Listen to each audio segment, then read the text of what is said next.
I've created this video skipping all the boring parts such as killing monsters in an effort to keep this video as short as possible. Though I'd like to note that I haven't done this with the initial stage, as I'd like to quickly talk about Nikkone's setup. He takes spectral fiddlesticks, which I do not approve of. I'd much prefer the bandito fiddle or surprise party in this situation, because I feel like it synergizes better with the Draven and Vlad skins. Moving swiftly on, Nikkone takes flat AP quints, seals and glyphs. This is an incredibly aggressive style which focuses primarily on protecting his blue buff. He starts with Dawn's Ring to supplement his mana regen post blue buff. His Masteries are a very standard 2109 with the extended buff duration taken in utility.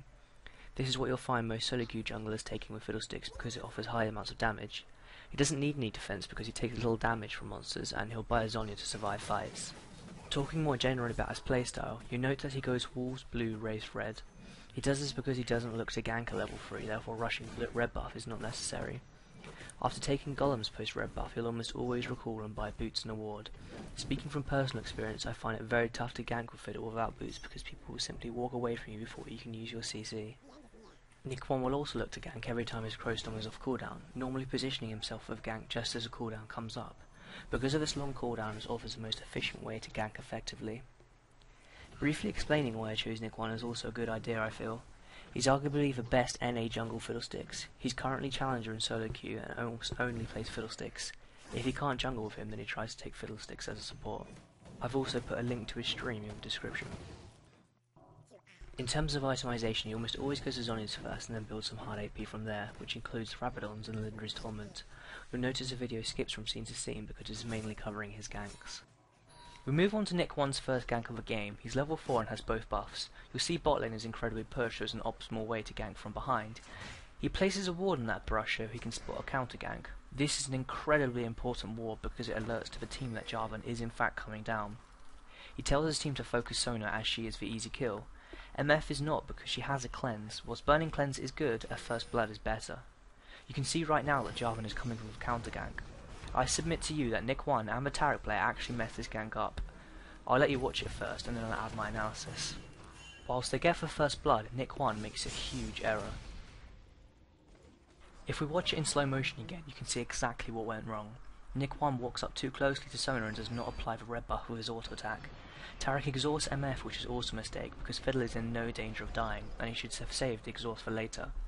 You'll see the green hill coming from Sona, and when she exits the brush she has 30 HP.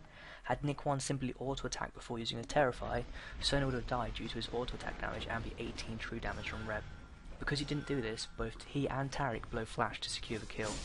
As Taric is greedy for this, he dies knowing that full well Jarvan is on the way.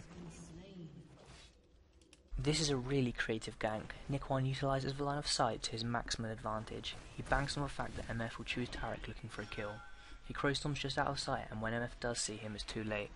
Notice he doesn't bother draining because he knows MF will cleanse. Being stationary for any point puts him at a disadvantage, so he immediately walks forward and MF's Duke Flash fails because of a warded brush. It's a really well played gank.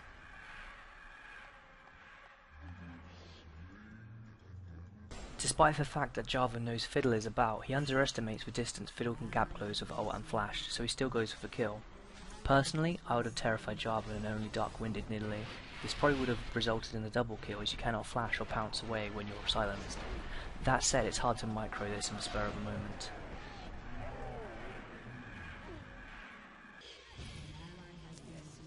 Nikkone comes to gank bot lane again. I like this play because bot has been behaving super aggressively all game.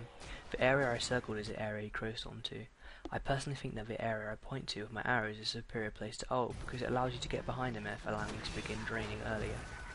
Fortunately for the Fiddle, MF doesn't have a healing debuff for impure shots off cooldown until the last second, which meant his healing wasn't halved, allowing him to survive the fight. There has been a lot of pressure to shut down Xayah and Spartan in top lane by Rammus. As a jungler, it's your job to either relieve this pressure or make plays in other lanes. He chooses to fight Nidalee rather spectacularly.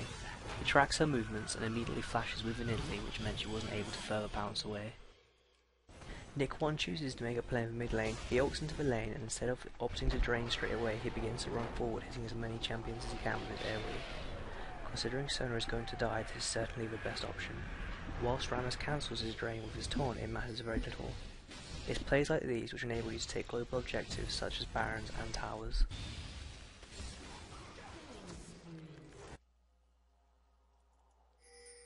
Thanks for watching my analysis on Nick 1's aggressive fiddle jungle. I thought I'd leave you this clip to prove that even the best Fiddlesticks players coast on badly every now and then.